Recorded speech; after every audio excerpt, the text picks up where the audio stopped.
Prosseguindo nosso estudo, passaremos agora ao terceiro degrau, analisando o desprezo contra o Espírito Santo.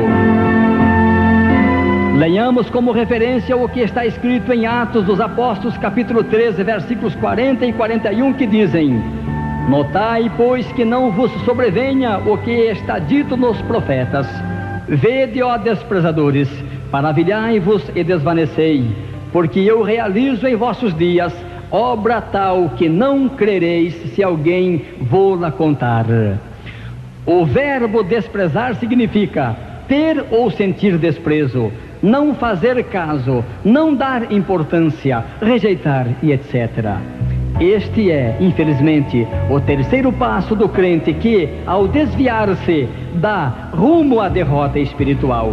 A Bíblia diz que um abismo chama outro abismo, isto é, iniquidade sobre iniquidade, miséria sobre miséria e rumor sobre rumor. Para deixar claro o que estamos ensinando, observamos o processo da vida. Pois quer queiramos ou não, o sol se levantará e se porá todos os dias. Pois bem, na vida espiritual assim também se sucede. Estaremos sempre caminhando, ou para a frente, ou para trás, quer seja para cima ou para baixo? Não, estaremos sempre caminhando para a frente, quer para cima, quer para baixo, mas sempre em frente, porque tudo é progressivo. Portanto, quanto mais o crente se aproximar de Deus, mais forte e bem-sucedido espiritualmente será. Mas, infelizmente, um desviado, quanto mais se distanciar de Deus, mais fraco e mal-sucedido espiritualmente se tornará. A Bíblia diz no livro de Provérbios que aquele que por muitas vezes for repreendido e endurecer a cerviz, para esse não haverá cura. Chamamos a atenção para a seguinte pergunta: como é que se despreza o Espírito Santo? Vejamos então 5 tópicos, dentre tantos, em que se poderá desprezar o Espírito de Cristo em nossas vidas. O primeiro é tratar as autoridades com desprezo. Na Epístola aos Romanos, capítulo 13, versículos 1 e 5, lemos o seguinte: todo o homem esteja sujeito às autoridades superiores, porque não há autoridade que não proceda de Deus, e as autoridades que existem foram por ele instituídas. É necessário que lhe estejais sujeitos, não somente por causa do temor da punição, mas também por dever de consciência. E ainda no livro de Provérbios, capítulo 24, versículo 21, lemos o seguinte: teme ao Senhor, filho meu, e ao rei, e não te associes com os revoltosos.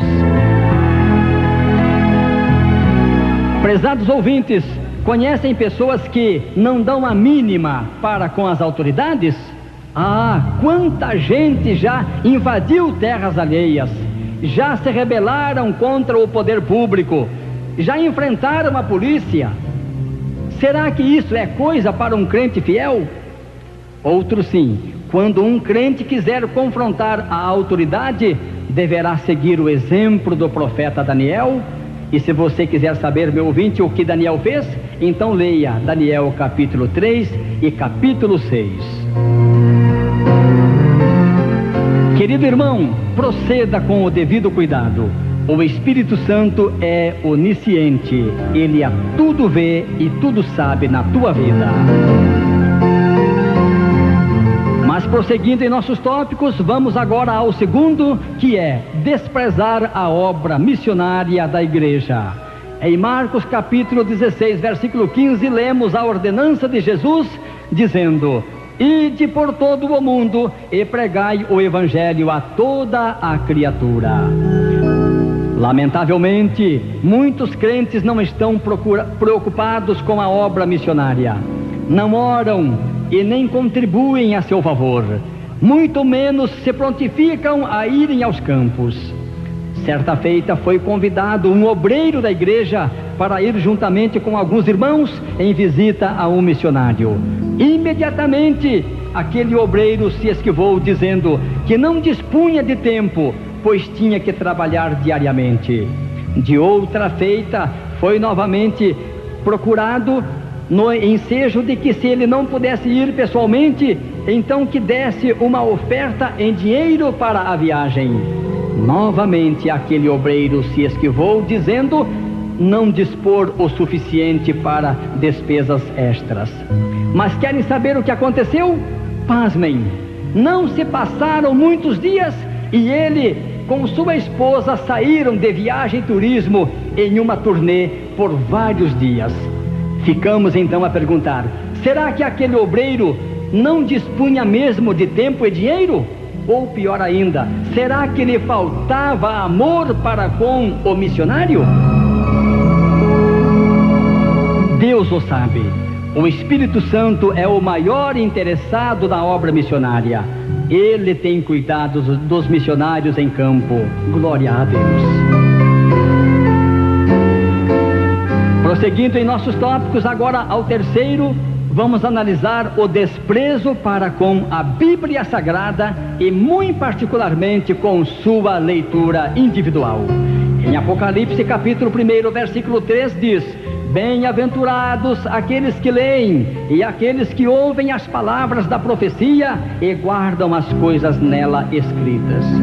E no livro de Atos capítulo 17, versículo 11, lemos o seguinte: ora, estes de Bereia eram mais nobres que os de Tessalônica, pois receberam a palavra com toda a avidez, examinando as escrituras todos os dias para ver se as coisas eram de fato assim. Meu irmão em Cristo, queres ser também um nobre? Então faça igual aos bereanos. Você já leu tua Bíblia hoje? Lamentavelmente, muitos crentes estão deixando a meditação bíblica individual.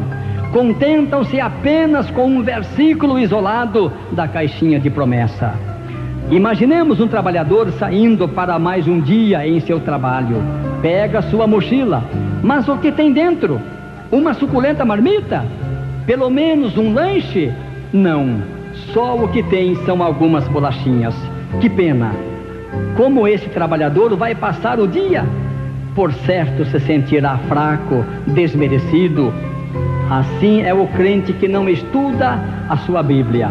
Aí, quando chegam ao seu portão aqueles outros, trazendo aquelas mensagens bíblicas, mas distorcidas do seu verdadeiro sentido, o crente fraco deixa-se levar pelas suas artimanhas doutrinárias. Não se esqueça, meu irmão, os bereanos confrontavam pela Bíblia tudo o que ouviam para ver se de fato era assim. E você sabe quem lhes tinha falado? Pasmem, senhoras e senhores, pois quem falou aos bereanos não foi ninguém menos que Paulo e Silas. Teríamos nós hoje coragem de confrontar também nossos expositores?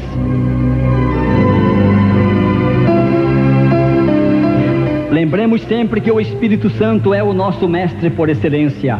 Ele é o primeiro interessado a que cresçamos na graça e no conhecimento da palavra de Deus. Leia a tua Bíblia, leia a tua Bíblia. Vamos agora ao quarto tópico, que é o desprezo aos cultos da igreja e particularmente ao culto de doutrina e à reunião da escola bíblica dominical. Jesus ia sempre à igreja, que em sua época era a sinagoga. Em Lucas capítulo 4, versículo 16, lemos o seguinte: indo para Nazaré, onde fora criado, entrou num sábado na sinagoga, segundo o seu costume, e levantou-se para ler.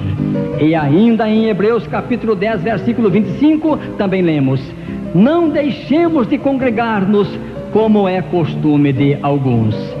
Pois bem, meus amados irmãos, se Jesus tinha o costume de ir regularmente à igreja, e se a palavra de Deus nos exorta a que não deixemos de congregar, qual a razão em que muitos estão deixando de ir regularmente aos cultos? E muito especialmente aos cultos de oração, de ensinamento e escola dominical? Já observaram quantos obreiros estão ausentes da escola bíblica dominical? Será que eles já aprenderam tudo? E o que dizer daqueles crentes que só aparecem no culto de ceia? Observemos que aqui na terra a igreja é o melhor e mais adequado lugar onde os filhos de Deus devem se reunir, pois Deus disse a Salomão que ali na igreja estarão abertos os olhos e os ouvidos dele para as orações do seu povo. Aleluia! Louvado seja o nome do Senhor.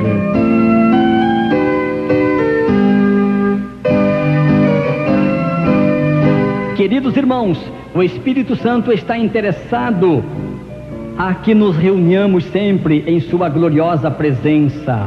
É claro que ele também conhece aqueles que por força maior não podem ir constantemente à igreja, mas ele também conhece aqueles que simplesmente não querem ir.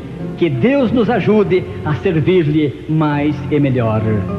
E agora vamos passar ao quinto tópico em que estamos meditando, que agora vamos falar então do desprezo para com a doutrina do dízimo e da oferta alçada. No livro de Malaquias, capítulo 3, versículo 10 diz: trazei todos os dízimos à casa do tesouro, para que haja mantimento na minha casa, e provai-me nisto, diz o Senhor dos Exércitos, se eu não vos abrir as janelas do céu, e não derramar sobre vós bênçãos sem medida. E ainda no Evangelho de Lucas, capítulo 6, versículo 38 diz: dai e dar-se-vos-á, boa medida, recalcada, sacudida, transbordante, generosamente vos darão. Caros ouvintes, como está a vossa mordomia perante o Senhor de toda a terra? Infelizmente, a maioria dos crentes não são fiéis nos dízimos e ofertas. Quero que você preste bem atenção agora. Em Malaquias, Deus prometeu abençoar sobremaneira aqueles que forem mordomos fiéis. Mas note bem, que primeiramente o crente deve fazer sua parte, ou seja, primeiro deve trazer a casa do tesouro e consequentemente o Senhor lhe abençoará. Outro sim, quando o crente pratica o dízimo, está a reconhecer com isso a soberania de Deus sobre todas as coisas, inclusive sobre sua vida, sua família e seus bens. O Espírito Santo é o primeiro interessado em que o crente receba as copiosas bênçãos de Deus. Por isso o crente deve dar, primeiramente, prova de fidelidade ao Senhor, seu Deus. Lembramos ainda que o Senhor Jesus, no Evangelho de Lucas, já citado, disse que as bênçãos para o doador serão de boa medida, isto é, não uma medida mesquinha.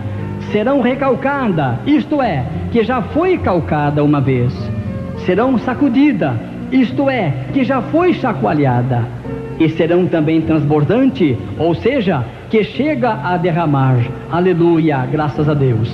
Mas observe, portanto, que primeiro o versículo diz para que façamos primeiramente nossa parte, isto é, que primeiro doemos.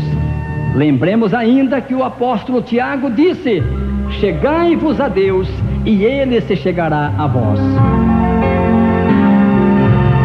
Meus irmãos em Cristo Jesus, se Deus precisa de tua contribuição, muito mais Ele quer tua obediência e tua adoração. Sirva ao Senhor com tua fazenda e com as primícias de tua renda. Que Deus nos ajude e que o Espírito Santo nos ensine sermos-lhe fiéis. Bendito seja o nome do Senhor Jeová Jiré. Aleluia. Que possamos aceitar em nossas vidas a sábia e poderosa direção do glorioso e santíssimo Espírito de Deus.